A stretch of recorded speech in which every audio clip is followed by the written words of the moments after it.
Muy buenos días. El tema que nos corresponde a nosotros es sobre la era napoleónica. Los integrantes del grupo son Iván Méndez, Cristian Sandoval y quien les habla, Juan Pablo Pino. Antes de hablar sobre la era napoleónica, primero vamos a conocer quién fue Napoleón Bonaparte. Napoleón Bonaparte fue un gran militar, primer cónsul y también el emperador de los franceses. Nació en Córcega el 15 de agosto de 1769 y murió en la isla de Santa Elena el 5 de mayo de 1821 a sus 51 años de edad. Su nombre es italiano y esto se debe a que antes de su nacimiento Francia le compró la isla de Córcega a los genoveses. Napoleón de pequeño era muy carismático y generoso, aunque habitualmente se le veía involucrado en peleas. Sin embargo, era demasiado estudioso. Tan estudioso que a los 9 años se ganó una beca para estudiar en la Academia Militar de Brienne, donde allí estuvo hasta los 15 años de edad. Se ganó el respeto de sus compañeros gracias a su gran habilidad de liderazgo y a su carácter. La era napoleónica es la denominación por la que se conocen los años en los que Napoleón Bonaparte se mantuvo en el poder en Francia. El militar francés había ganado mucho prestigio a partir de sus campañas militares desde que estalló la Revolución Francesa en 1789. Napoleón aprovechó su popularidad y el cansancio del pueblo ante la corrupción e ineficiencia del directorio para dar un golpe de estado el 9 de noviembre de 1799. Esa fecha marcaría el inicio de la primera etapa de la era napoleónica. Dentro de las etapas hubieron una serie de cambios políticos y sociales correspondidos entre los años 1799 hasta el año 1815. El 9 de noviembre de 1799 se consumó el asalto al poder y tras el éxito se creó un nuevo órgano llamado consulado, el cual debía gobernar Francia. Sin embargo, pese a lo que pretendía el conspirador político que acompañó a Napoleón, él ocupó el primer puesto en el consulado y como tal, todo el poder se centraba en él. Pocos años después, Napoleón promulgó la Constitución del año 10, en 1802. En esta se declaró cónsul único, vitalicio y con poder hereditario. La segunda etapa, denominada Imperio, transcurrió entre los años 1804 a 1815. El apoyo a Napoleón fue creciendo durante sus años en el consulado. Esto le llevó a dar el siguiente paso, la Constitución del año 12, en 1804. Mediante esta, Bonaparte se proclamó emperador de Francia. Sin embargo, este nombramiento no hizo que el corso cambiara sus ideas, a pesar de las evidentes contradicciones en las que incurrió. Así, continuó consolidando las instituciones burguesas frente a las basadas en la nobleza. El propósito del emperador era unificar Europa bajo el mando francés. Muchos de sus intentos fueron exitosos, y Nápoles, Westfalia, Holanda y España estuvieron en poco tiempo gobernados por miembros de la familia Bonaparte. Esto dio paso a las guerras napoleónicas, en donde las grandes potencias plantaron cara al proyecto napoleónico. Así, Francia debió enfrentarse a varias coaliciones formadas por Austria, Prusia, Rusia y Gran Bretaña. Fueron años de continuas guerras y algunas saldadas con la victoria francesa y otras con derrota. Con el paso del tiempo, la resistencia española debilitó a Napoleón, pero su peor error fue el intento de invadir Rusia en 1810. El imperio ocupaba media Europa, pero la guerra no permitía darle la estabilidad suficiente. Napoleón, buscando acabar con el frente oriental, decidió atacar Rusia en el año 1812.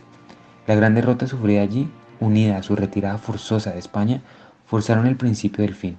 En octubre de 1813, una nueva coalición de países venció a las tropas napoleónicas en Leipzig.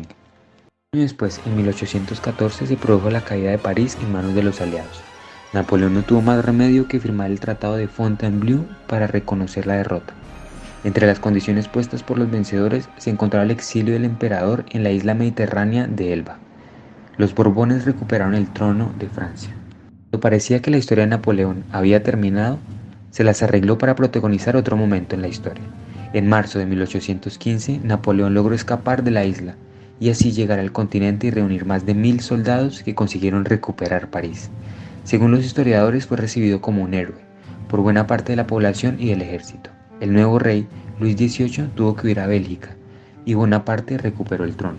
Este renacimiento duró solo 100 días. En un primer momento venció a los aliados que intentaron desalojarlo del poder, pero en la batalla de Waterloo sufrió lo que sería la derrota definitiva. De nuevo tuvo que partir al exilio, en esta ocasión mucho más lejos, a la isla de Santa Elena.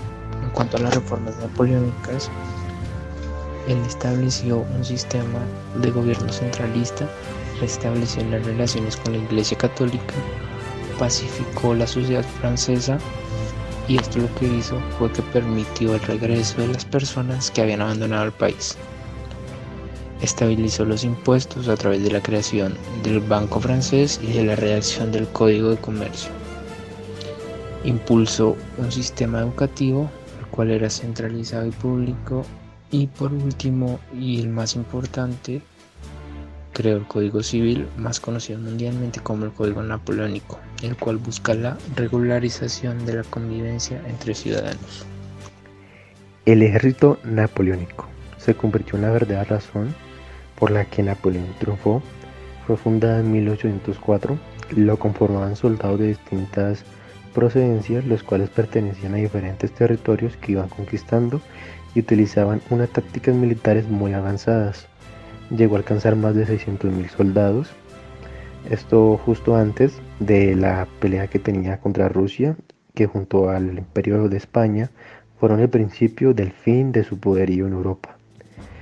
Este ejército se dividía en tres partes: ejército de reserva, ejército de pasivos, ejército activos. Este último era el encargado de atacar y los otros dos eran los que ayudaban a sustituir las bajas. También era importante para el labor de la caballería, artillería e infantería combinada. Y también variaban mucho los escenarios de batalla. La caída del Imperio Napoleónico. Para el año 1812, Napoleón Bonaparte contaba con gran poder en Europa y controlaba gran parte de su territorio. Sin embargo, para 1813, este comenzó a debilitarse a partir de la búsqueda de venganza de diferentes estados. Los ataques inminentes de Inglaterra, Suecia, Austria, Prusia y Rusia, Francia se debilitó. Por esta razón, Napoleón decidió realizar un ataque para recuperar el poder que había perdido. Napoleón murió a los 51 años de edad, el 5 de mayo de 1821. Murió desde que llegó de la batalla anteriormente mencionada, la batalla de Waterloo. Desde que pasó esto, su salud empeoró drásticamente y oficialmente se dice que murió de cáncer de estómago. Sin embargo, en el año 1840, cuando trasladaron los restos de Napoleón a Francia, aparecieron las sospechas de que Napoleón en realidad había sido envenenado con arsénico. Esto nace una nueva interrogante y una nueva pregunta que quizás nunca sea respuesta, y es: ¿cuál fue la verdadera muerte de este emperador?